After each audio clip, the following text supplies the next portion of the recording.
Hammaga salom do'stlar. Siz bilan qisqa tanaffusdan keyin yana Express film taqdim etadi. Ushbu film albatta sizga o'zgacha emotsiya taqdim etadi degan umiddamiz. Va undan oldin bitta g'alati savol. Agar siz tutqun bo'lsangiz nima qilgan bo'lardingiz? Yoki masalani ikkinchi tarafi. Agarda zo'ravon bo'lib qolsangizchi? Xullas bizni tomosha qilishda davom etayotgan bo'lsangiz, unda biz boshladik. Filmda ikkita eng yaqin dugona tartibli Keti hamda erkin xulqli Sloan bilan boshlanadi. Ular shahardan tashqarida bo'ladigan sayohatlarni intiqlik bilan kutishmoqda. Biroz vaqt eko firmada ishlashadi. Shundagina Nyu-Yorkka sayohat qilishlari mumkin edi. Ertasi kuni ertalab ularni Ketining amakisi Jason olib ketadi. Bu politsiyachi bo'lib, Keti va Sloan firmaga ketishdan oldin Jason va uning qiz do'stining uyida bir kecha tunab qolishadi. Yangi joyga joylashib olishgach, Sloan shaharchada o'zini oshkor qilmaslik uchun soxta ismlar o'ylab topishni taklif qiladi. Sloan o'zini Heather hamda Ketining esa Ripley deb ataydi. Keyingi kuni ularni amaki Jason avtobus stansiyasiga olib boradi. Himoyachi odam sifatida u ularga xavfsizlik uchun kod so'z tizimini o'ylab topishni maslahat beradi. Ya'ni ular har kuni Jasonga alifbo tartibida yangi kod so'z yuborishlari kerak bo'ladi. O'sha kunning kod so'zi esa olma edi. Amaki ketgach esa avtobus kech kelishi sababli qizlar kafega kirib kutishadi. Shu yerda ular ikki shaharlik yigitning diqqatini tortishgandi va bir stolga o'tirishadi. Qizlar o'zlarini kechagi soxta ismlari bilan tanishtirishadi. Yigitlar esa o'zlarini aka-uka Jade hamda Lucas deb atashadi. Ular qizlarga fermagacha olib borishni taklif qilishadi. Katie avvaliga ikkilandi, ammo Sloan iltijo bilan qaragach rozi bo'ldi. Shunday qilib qizlar yigitlarning ko'k yuk mashinasiga chiqib olishadi. Lekin aslida ishlar reja bo'yicha ketmayotgandi.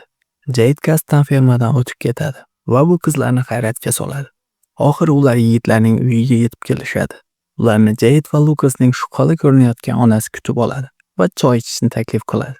Shu payt Katie amakisidan xabar oladi va xavfsizlik kod so'zi orqali unga hammasi joyida ekanligini bildiradi. Shu orada qizlar choy va pirogdan tatib ko'rishadi. Aslida esa bunday bo'lmasligi kerak edi. Tez orada ichimliklariga giyohvand moddalar aralashganligini bilib qolishadi. Ko'z oldi xiralashgach, qizlar qochishga urinadi. Ammo Jade va Lucas ularni hushidan ketkazib, yana ichkariga olib kirishadi.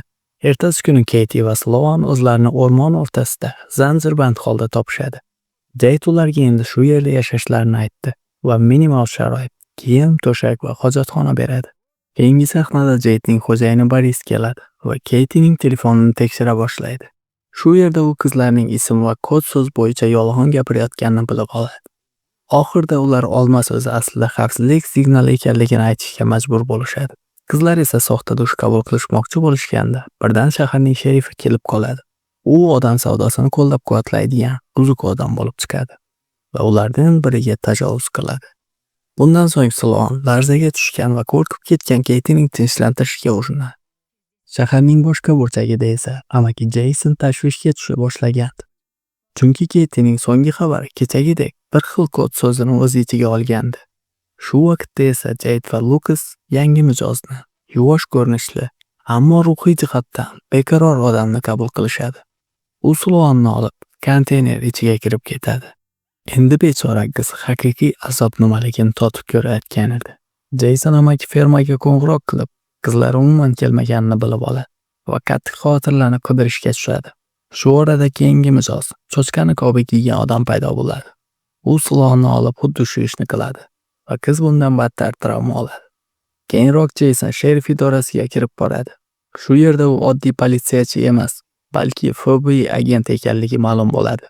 U sherifga qizining yo'qolgani haqida aytib beradi va kod so'z orqali ularni qiyinchilikka tushganini oshkor qiladi. Sherif esa bu ma'lumotlarni odam savdosi bilan shug'ullanayotganlarga yetkazadi. Boris ishga FBI aralashmasligini istab, Jade'dan qizlarni o'ldirib tashlashni buyuradi. Katie bu gapni yashirincha eshitib qoladi va shu orada Jason qahvaxonaga qaytib boradi. Borisdan qizlar chiqib ketgan mashinani aniq eslab qolganini bilib oladi.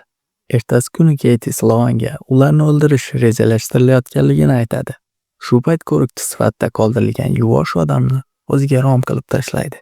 Uni ehtiroslari jumbushga kelgan chog'ida esa u kutgan qulashmachoq emas, balki bo'g'zini tishlab yirtadi. Qizlar o'zlarini zanjirdan xalos qilishadi va shu zahot sherif keladi. Ammo ular uni mashinasini o'g'irlab qochib ketishadi. Shaharga qaytib apparat do'konidan qurollanishadi. va sotuvchidan Borisning yashash joyini bilib olishadi. Shu vaqtda esa Jeyson amaki ham sug'urta ofisiga borib, ko'k yuk mashinasini egasi kimligini aniqlaydi. Boris uyga qaytganda Katie va Sloan unga syurpriz tayyorlashgandi. Unga mixli tennis to'plarini otib, oxiri yaralaydilar. U hayotini saqlab qolish uchun pul taklif qiladi. Ammo bu imkonsiz edi. Shu payt amaki Jeyson ham uyning oldiga keladi. Ichkarida esa qizlar Borisni so'roq qiladi va cho'chqani ko'pi kiygan odam kimligini so'rashayotgan. Javob bermagach esa uni otib o'ldirishadi. Jeyson ichkariga kirganda qizlar allaqachon ketib bo'lishgan edi. Keyingi sahnada sherif amaki Jeysonga Boris halok bo'lganligini aytadi. Jeyson qattiq xavotirlanib yana Katiening telefoniga qo'ng'iroq qiladi. Shu orada sherif uning fosh bo'lganini sezib qoladi va qurolni chiqaradi. Katie va Sloan cherkov oldiga kelishadi va ma'lum bo'lishicha cho'chqani qobi kiygan odam aslida shu shaharning ruhoniysi edi. Sloan ichkariga kirib o'ziga tajovuz qilgan odam bilan yuzlashadi va Katiening yordami bilan u ham o'ziga keraklisini oldi. Qizlar mashina haydab ketayotganlarida ortalarida zanjirband ruhoniyni olib ketishayotgani ham ayon bo'ladi. Oxirgi zarba sifatida esa unga benzin sepib yoqib yuborishadi.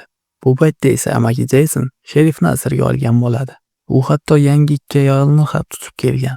Ammo Katie va Sloan paydo bo'lib, uni qutqarishadi. Sherifni bog'lab, rus ruletkasi bilan uni ham o'ziga yarasha achchiq qiynashadi va oxiri uni otib tashlashadi. Keyin ular Jade va Lucasning onasining uyiga borib, uni o'zlari kabi dorlashadi va podvalga olib tushishadi.